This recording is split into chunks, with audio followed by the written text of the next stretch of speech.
Welcome to sink view સંવાદ. Mutual fund beginner સિરીઝના part 1 અને part 2 માં આપણે બેઝિકથી સ્ટાર્ટ કરી અને મ્યુચ્યુઅલ ફંડના મેઇન હાર્ટ સુધી એટલે કે મ્યુચ્યુઅલ ફંડનો પોર્ટફોલિયો અને ફંડ મેનેજર એટલે જે સ્કીમનો સિલેક્ટર છે ત્યાં લગીને પહોંચ્યા હતા. ઘણા મિત્રોએ એવો પ્રશ્ન કર્યો કે મ્યુચ્યુઅલ ફંડની અંદર આટલો ડીપમાં જવાની શું જરૂર છે. મિત્રો, એ જ કારણથી હું આજે એક ડેટા પોઈન્ટ તમારી પાસે લઈને આવ્યો છું કે જે તમને સમજાવી દેશે કે મ્યુચ્યુઅલ ફંડમાં ઇન્વેસ્ટિંગ કે ઇન્ડિયાના સ્ટોક માર્કેટમાં ઇન્વેસ્ટિંગ આપણા માટે કેમ મહત્વનું છે. 1985ની અંદર કોઈએ ગોલ્ડમાં 100 રૂપિયા ઇન્વેસ્ટ કર્યા હોત તો માર્ચ 2025ના રોજ એની વેલ્યુ 6500 રૂપિયા થઈ ગઈ હોત. જો એ જ વ્યક્તિએ ગોલ્ડની જગ્યાએ એ જ 100 રૂપિયા બીએસસી સેન્સેક્સમાં ઇન્વેસ્ટ કર્યા હોત તો આજે એની વેલ્યુ 13484 થઈ ગઈ હોત. મતલબ મિત્રો કે ગોલ્ડ અને બીજા કોઈ પણ એસેટ ક્લાસ કરતાં બીએસસી સેન્સેક્સે વધારે રિટર્ન આપ્યું છે. હવે બીએસસી સેન્સેક્સ શું છે? તો એ આપણી ઇન્ડિયાની ઇક્વિટી માર્કેટની જૂનામાં જૂની ઇન્ડેક્સ છે. મતલબ આખું માર્કેટ છે.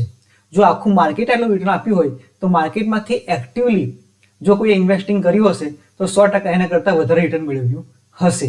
તો મિત્રો, મારા સમજાવવાનો પ્રયત્ન એ જ છે કે equity as a asset class લાંબા ગાળાની અંદર, જેમ આપણે આ કેસમાં જોઈએ તો 40 વર્ષની અંદર તમામ પ્રકારની બીજી એસેટ્સને જેમ કે ગોલ્ડ છે કે એફડી છે કે બીજી રિયલ એસ્ટેટ છે તમામને બીટ કરી રહી છે. એટલે આપણે આ એક ડેટા પોઈન્ટ ધ્યાનમાં રાખીશું તો આપણને ખ્યાલ આવશે કે ઇક્વિટી મ્યુચ્યુઅલ ફંડ એ લોંગ ટર્મમાં ઇન્વેસ્ટિંગ કરવા માટે આપણી પાસે એક બેસ્ટ અને સૌથી સિમ્પલ ટૂલ છે. અમારી આ mutual fund beginner series part 1, part 2 અને આજે પાર્ટ 3 થી આપણે કન્ક્લુડ કરવાનો પ્રયત્ન કરીશું. અને આ પાર્ટ 1, 2 અને 3 તમારા માટે જ્યારે પણ મ્યુચ્યુઅલ ફંડ તમારે ઇન્વેસ્ટ કરવા હોય તો એની માટે એક બેઝિક પહેલું બિલ્ડિંગ બ્લોક થઈ જશે. આ મ્યુચ્યુઅલ ફંડ સિરીઝ સમજીને અને એ પ્રમાણે તમે જો તૈયારી કરશો તો મ્યુચ્યુઅલ ફંડમાં ઇન્વેસ્ટિંગ કરવામાં તમને કોઈ દિવસ કોઈ પણ જગ્યાએથી તકલીફ નહીં આવે. એટલે મિત્રો, અમે બેઝિકથી સ્ટાર્ટ કર્યું હતું અને આપણે સ્ટેપ બાય સ્ટેપ આગળ વધતા ગયા હતા. તો ચાલો આ પાર્ટ 3 ની શરૂઆત કરીએ, જેમાં આપણે ફંડ મેનેજરની ફિલોસોફી સમજીશું. સાથે સાથે પાર્ટ 1 અને પાર્ટ 2 માં રેશિયો જે આપણે ટર્મ્સ સમજ્યા હતા એનો ઉપયોગ સમજીશું. સાથે જે પણ નવા ટર્મ્સ છે જે તમારે જાણવા જેવા છે એ પણ હું આ પાર્ટ્સમાં તમને સમજાવી દઈશ. અને છેલ્લે આપણે અલગ અલગ પ્રકારના મ્યુચ્યુઅલ ફંડને કમ્પેર કરતા શીખીશું. તો ચાલો મિત્રો, શરૂઆત કરીએ. Let's gate started.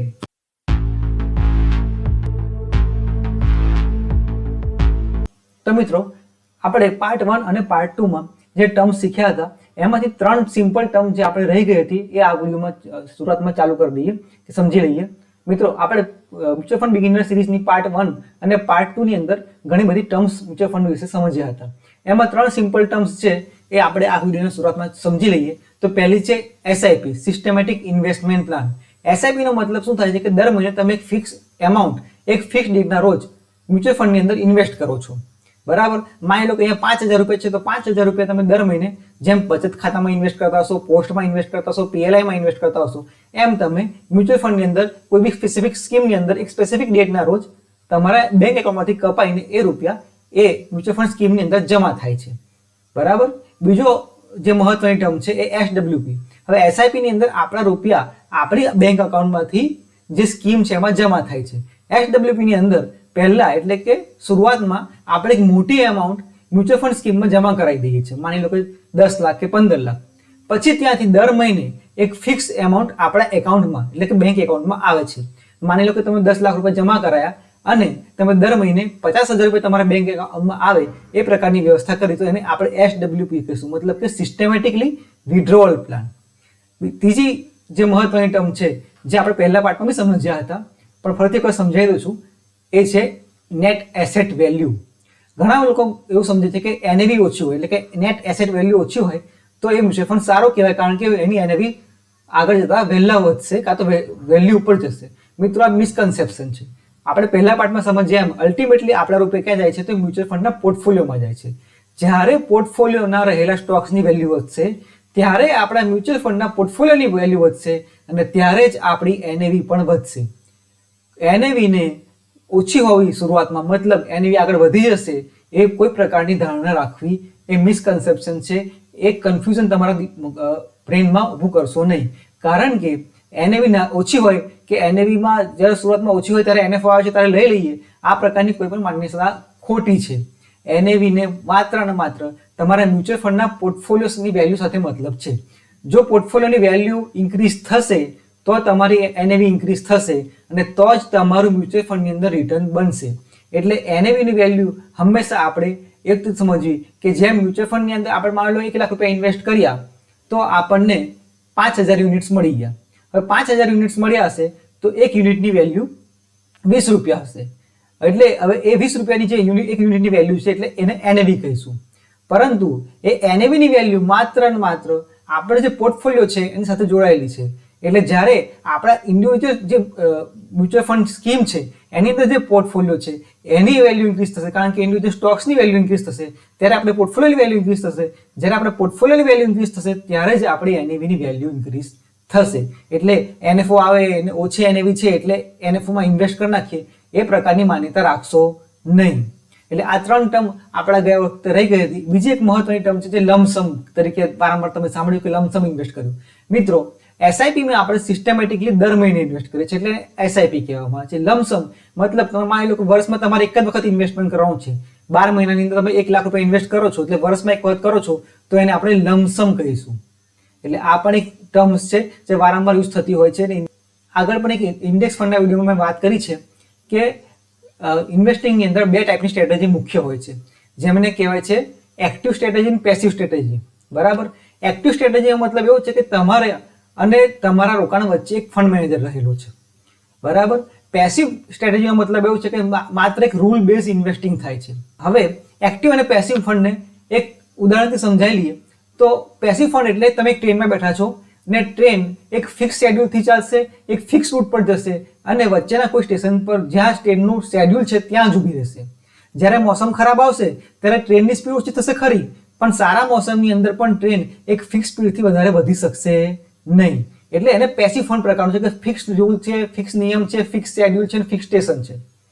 જ્યારે એક્ટિવ ફંડ એવું છે કે જાણો કે આપણે ગાડી ચલાવતા હોય, આપણો કોઈ ડ્રાઈવર રાખેલો હોય ને આપણી કાર છે તો ડ્રાઈવર જ્યારે મોસમ ખરાબ હશે ત્યારે ગાડી ધીરી કરશે, જ્યારે મોસમ સારી હશે ત્યારે સ્પીડ વધારી દેશે, વહેલા પહોંચવાનો પ્રયત્ન કરશે. જો ડ્રાઈવરને ખબર હશે તો શોર્ટકટ કે બીજો રૂટ પણ લઈ શકશે, પરંતુ ટ્રેનમાં તો આપણે ફિક્સ રૂટથી જતા હતા. પણ અહીંયા આપણે એક્ટિવલી એટલે કે આલ્ફા સિકિંગ બિહેવિયર એક ફંડ મેનેજરનો હોય છે એમ આપણો ડ્રાઈવર પણ કરતો હોય છે કે ભાઈ વહેલા પહોંચી જઈએ. એટલે જેમ ડ્રાઈવર છે આપણી કાર ચલાવવા માટે એમ એક્ટિવ ફંડની અંદર ફંડ મેનેજર હોય છે. હવે ફંડ મેનેજર હોય છે એના કારણે ફંડ મેનેજરને સેલરી આપવી પડતો છે, બધા એક્સપેન્સીસ હોય છે. એટલા માટે એક્ટિવ ફંડના એક્સપેન્સ રેશિયો હંમેશા પેસિવ ફંડ કરતાં વધારે હોય છે. પરંતુ એક્ટિવ ફંડની અંદર એક હ્યુમન જજમેન્ટ જોડાયેલું છે, એક ફંડ મેનેજર વચ્ચે રહેલું છે કે જેનો પ્રયત્ન રહે છે કે આપણને રિટર્ન સારું મળે. એટલા માટે ઘણી વખત એક્ટિવ ફંડની સ્ટ્રેટેજીના કારણે રિટર્ન વધારે મળવાની શક્યતા રહેલી છે. જ્યારે પેસિવ ફંડની અંદર તમારી શક્યતાઓ ઓછી થઈ જાય છે. જેટલું ઇન્ડેક્સ રિટર્ન આપશે એટલું તમને મળી જશે, પરંતુ આલ્ફા સિકિંગ બિહેવિયર ઇન્ડેક્સ ફંડની અંદર હોતો નથી. તો આ મેજર ડિફરન્સ છે. ઇન્ડેક્સ ફંડની અંદર આપણે પેસિવ ફંડ હોવાના કારણે એમાં કોઈ ફંડ મેનેજર નથી, એમાં એક્સપેન્સ રેશિયો ઓછો હશે અને એનું રિટર્ન ઇન્ડેક્સ જેટલું હોય છે, જે તે ઇન્ડેક્સને ટ્રેક કરતું હોય છે. પેસિવ ફંડ એક્ટિવ ફંડની અંદર એક ફંડ મેનેજર હશે, એ ફંડ મેનેજરના કારણે આપણે એક એક્સપેન્સ રેશિયો વધારે હશે અને એક્ટિવ ફંડ મેનેજર હંમેશા એની બેન્ચમાર્કને બીટ કરવાનો પ્રયત્ન કરશે. કરે છે કે નહીં એ ચેક કરવું આપણું કામ છે. હવે આપણે જતા રહીએ કે આ એક્ટિવ અને પેસિવ ફંડ સમજ્યા પછી કે માની લો કે તમે પારસ્પરિક ફ્લેક્સી કેપ ફંડ છે જે આપણે લાસ્ટ ટાઈમ પણ વાત કરી હતી એમાં ઇન્વેસ્ટ તમે કર્યું છે, તો તમે સમજવા માંગો છો કે પારસ્પરિક ફ્લેક્સી કેપ ફંડના ફંડ મેનેજરની કયા પ્રકારની સ્ટ્રેટેજી છે. આપણે પારસ્પરિક ફ્લેક્સી કેપ ફંડની વેબસાઇટ ઉપર ગયા, વેબસાઇટ ઉપરથી આપણે સર્ચ કર્યું એટલે આપણને આ એક પ્રેઝન્ટેશન મળી ગયું. એમાં એમને સમજાવવાનો પ્રયત્ન કર્યો છે કે ફંડની ફિલોસોફી શું છે. તો શું લખ્યું છે તો we rely on timeless principle of value investing. મતલબ અહીંયા સ્પષ્ટ થઈ ગયું કે પારસ્પરિક ફંડની ઇન્વેસ્ટિંગની સ્ટ્રેટેજી શું છે તો વેલ્યુ ઇન્વેસ્ટિંગની સ્ટ્રેટેજી છે. તો વેલ્યુ ઇન્વેસ્ટિંગ કરીને વેલ્થ ક્રિએટ કરવાનો પ્રયત્ન કરે છે. પે અ રીઝનેબલ પ્રાઇસ, મતલબ એમાં જે સ્ટોક્સ એ લોકો ખરીદશે એમાં રીઝનેબલ પ્રાઇસ હશે, એટલે કે એની વેલ્યુએશન ઓછી હશે. ત્રીજું લખ્યું છે એમને earn moderate return by not taking excessive risk. મતલબ એક્સેસિવ એટલે વધારે પડતા રિસ્ક લેવાનો પ્રયત્ન આ સ્ટ્રેટેજીમાં પારસ્પરિક ફ્લેક્સી કેપ કરતું નથી. એટલે મિત્રો આ એક સિમ્પલ ચેક આપણે જ્યારે કર્યું તો આપણને ખ્યાલ આવી ગયો પ્રેઝન્ટેશન જે પારસ્પરિકનું છે ત્યાં એની વેબસાઇટ પર જોઈને જોવાથી કે એમની વેલ્યુ બેઝ સ્ટ્રેટેજી છે. મતલબ કે એ લોકો એક્સેસિવ પ્રાઇસ આપ્યા વગર એક રિઝનેબલ પ્રાઇસ પર સ્ટોક ખરીદી કરવાનો પ્રયત્ન કરે છે અને એના આધારે એમને પોર્ટફોલિયો બનાવે છે. હવે આપણે આ તો જોઈ લીધું કે ફંડ મેનેજર શું કહે છે, પણ ખરેખર વોકિંગ ધ ટોક કે ખરેખર જે ફંડ મેનેજર કહે છે એ કરે છે ખરો, એ આપણે જોવું હોય તો ક્યાં જવું પડશે? તો જે આપણે પહેલા પાર્ટમાં જોયું હતું કે વેલ્યુ રિસર્ચ online.com કરીને બહુ સરસ વેબસાઇટ છે, તમે આ મની કંટ્રોલ પર પણ જઈને જોઈ શકશો, પણ વેલ્યુ રિસર્ચ ઓનલાઈન હું યુઝલી યુઝ કરું છું એટલા માટે અહીંયા આ વિડીયોમાં પણ યુઝ કરી રહ્યો છું. તો ત્યાં જઈ એને આપણે જોઈશું પારંપરિક ફ્લેક્સી કેપ ફંડ, જો અહીંયા ખુલી જાય, ઓકે ધેર ઇટ ઇઝ. તો પારંપરિક ફ્લેક્સી કેપ ફંડ ખુલશે એટલે આપણે એના પોર્ટફોલિયોને જે ફંડ મેનેજર કીધું કે અમે એક્સેસિવ પ્રાઇસ આપવા માંગતા નથી, અમે વેલ્યુ બેઝ સ્ટ્રેટેજી અપનાવેલી છે, તો એ જોઈએ અહીંયા કે ખરેખર એને ફોલો કરે છે. તો આપણે બીજા પાર્ટની અંદર સમજ્યા હતા કે પોર્ટફોલિયો ટર્નઓવર રેશિયો, મતલબ કેટલા ટાઈમની અંદર પોર્ટફોલિયો ટર્ન થાય છે. જ્યારે વેલ્યુ બેઝ સ્ટ્રેટેજી છે ત્યારે એમને ઓછો ચર્ન, એટલે કીધું એમ વારંવાર એ લોકો સ્ટોક બદલતા નથી, એટલે એ થશે એટલે પોર્ટફોલિયો ટર્નઓવર રેશિયો ઓછો હોવો જોઈએ. બીજું કીધું કે અમે રિઝનેબલ પ્રાઇસ પર સ્ટોકને ખરીદીએ છીએ, મતલબ જે સ્ટોક્સની વેલ્યુએશન ઓછી હશે એ આપણા પોર્ટફોલિયો અંદર હોવા જોઈએ. તો આપણે જોઈ લઈએ કે પોર્ટફોલિયોની અંદર ખરેખર આ પ્રકારનું જ એમની સ્ટ્રેટેજી એમને અપ્લાય કરી છે કે નહીં. તો મિત્રો અહીંયા જોઈ શકશો કે 21 પોઈન્ટ, એકચ્યુઅલી હું થોડું ઝૂમ આઉટ કરી દઉં so you can see it better. Yes, that will be enough. Yes, તો અહીંયા જોઈએ તો એમના જે પોર્ટફોલિયોના સ્ટોક્સ છે, માની લો કે પાવર ગ્રીડ છે તો 16.87, મતલબ વેલ્યુએશન ખૂબ રિઝનેબલ છે. કોલ ઇન્ડિયાના 6.93, આઈટીસીની 14.47, કોટક બેંકની 20 પોઈન્ટ, તો હવે બેંક છે એટલે એમાં પીબી રેશિયો જોવો જોઈએ. બીજા જો કોઈ જેમ કે આ મહિન્દ્રાની તો એક થોડીક હાઈ વેલ્યુએશન છે. માઇક્રોસોફ્ટમાં ઇન્વેસ્ટેડ છે એ લોકો, આલ્ફાબેટ બહુ રિઝનેબલ વેલ્યુએશન દેખાઈ રહી છે, સિપ્લામાં જુઓ તો રિઝનેબલ વેલ્યુએશન છે. એટલે આનો પોર્ટફોલિયોનો આપણે જે એવરેજ પોર્ટફોલિયોની વેલ્યુએશન જોવી હોય તો આપણે પહેલા પાર્ટમાં જોયું હતું કે આપણે અહીંયાથી દેખાશે તો પોર્ટફોલિયોની પી રેશિયો પણ ખૂબ જ આપણે અહીંયા જોઈએ તો આ લોકો તમને ક્યાંક દેખાતું હશે તો પોર્ટફોલિયોનો પી રેશિયો પણ 18.63 જ છે અને પોર્ટફોલિયો પીબી રેશિયો પણ 3.41 છે. મતલબ પોર્ટફોલિયોમાં રિઝનેબલ વેલ્યુએશન છે, જે ફંડે એની ફિલોસોફીમાં કીધું છે તે પ્રકારનું ઇન્વેસ્ટમેન્ટ એ લોકો કરી રહ્યા છે એવું દેખાઈ રહ્યું છે.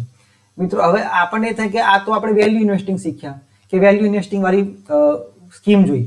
બીજી એક સ્કીમ છે હેલિયોસ ફ્લેક્સી કેપ. મિત્રો ઘણી બધી સ્કીમ છે, તમામ સ્કીમ હું એક વિડીયોમાં કવર કરી શકું નહીં, પરંતુ તમે જ્યારે પણ ચેક કરવું હોય ત્યારે એ જે પણ વેબસાઇટ છે, એ જે પણ કંપની છે, એ કંપની એએમસીની એક વેબસાઇટ હોય છે.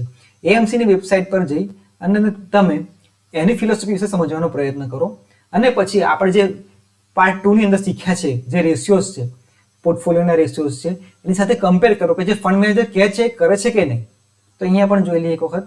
તો એમની અહીંયા બહુ સરસ આપ્યું છે એમ કે ઇન્વેસ્ટમેન્ટની અમારી ફિલોસોફી શું છે, તો એમને બતાવ્યું છે કે ભાઈ કોર બિલીફ્સ. તો આપણે ત્યાં જતા રહીએ.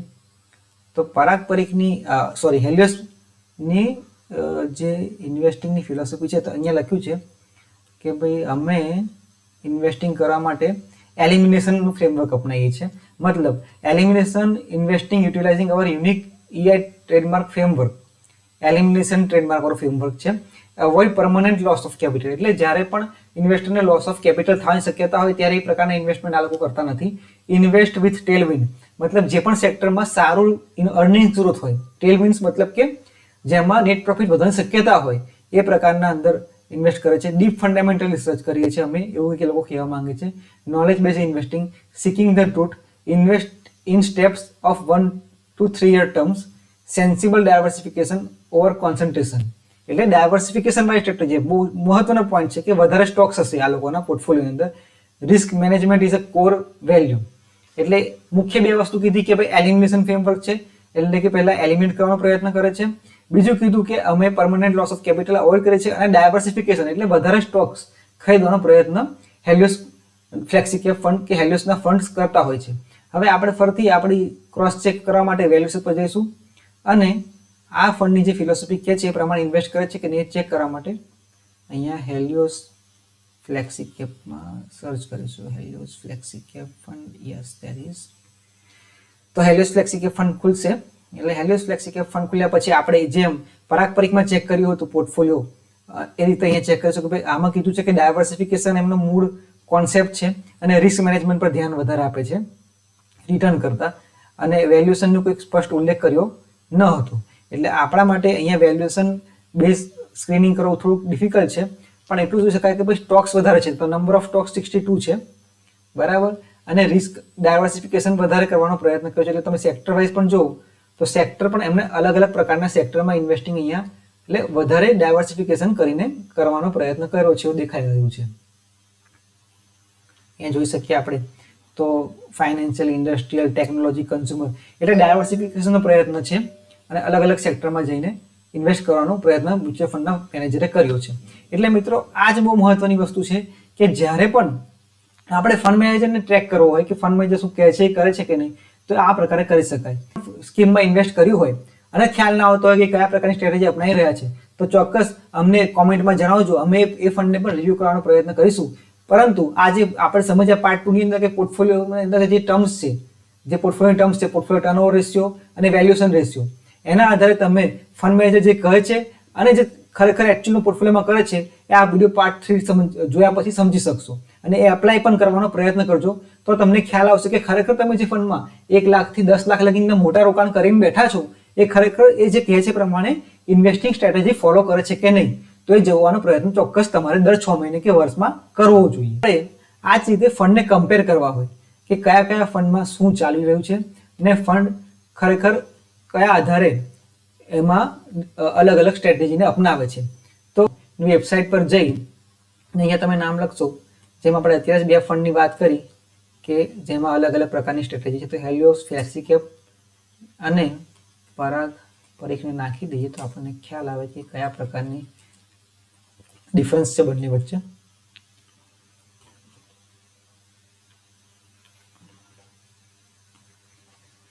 એટલે આપણે કમ્પેર કરીશું. તો જે 2 ફંડ આપણે વાત કરી રહ્યા છીએ કે પરાગ પરીખ ફ્લેક્સીકેપ અને હેલિયોસ ફ્લેક્સીકેપ, તો એ શું કરી રહ્યા છે અને એમની સ્ટ્રેટેજી શું છે, પોર્ટફોલિયો શું છે, એ બધી તમામ માહિતી આપણને અહીંયા મળી જશે.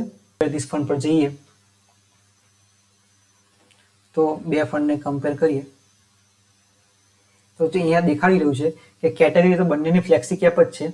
બંને એક ફ્લેક્સીકેપ હેલિયોસ 400 છે, એનો કોઈ મહત્વ નથી, એ વીઆર એટલે કે વેલ્યુ રિસર્ચનો ઓપિનિયન છે. નેટ એસેટ્સ જો તો તમે જોઈ શકશો કે હેલિયોસ ફ્લેક્સીકેપની અંદર 3700 કરોડની એસેટ્સ છે. એટલે ટોટલ આપણે જે AUM ની વાત થઈ હતી, નેટ એસેટ્સ, AUM એ બધું એક જ છે મિત્રો. એટલે એસેટ્સ કેટલા છે, 3700, જ્યારે ફ્લેક્સીકેપ પરાગ પરીખ ફ્લેક્સીકેપની અંદર 1,13,000 કરોડની આસપાસ એસેટ્સ છે.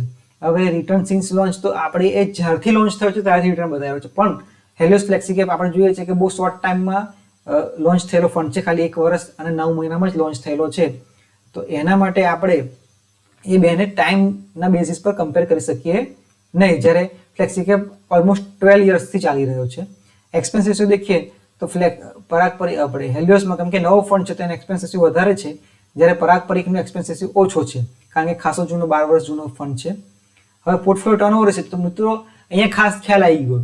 આ એટલા માટે મેં પોર્ટફોલિયો ટર્નઓવર રેશિયો સમજાવવામાં પાર્ટ 2 ની અંદર ખાસો સમય બગાડ્યો હતો અને તમને સમજાવવાનો પ્રયત્ન કર્યો હતો કે પોર્ટફોલિયો ટર્નઓવર રેશિયો મતલબ કે ત્યારે તમારો આખો પોર્ટફોલિયો ટર્ન થાય છે. 1 વર્ષની અંદર કેટલી વખત કેટલા ટકા સ્ટોક તમારા પોર્ટફોલિયોમાંથી બદલાય છે એને આપણે પોર્ટફોલિયો ટર્નઓવર રેશિયો કીધું હતું મ્યુચ્યુઅલ ફંડ માટે.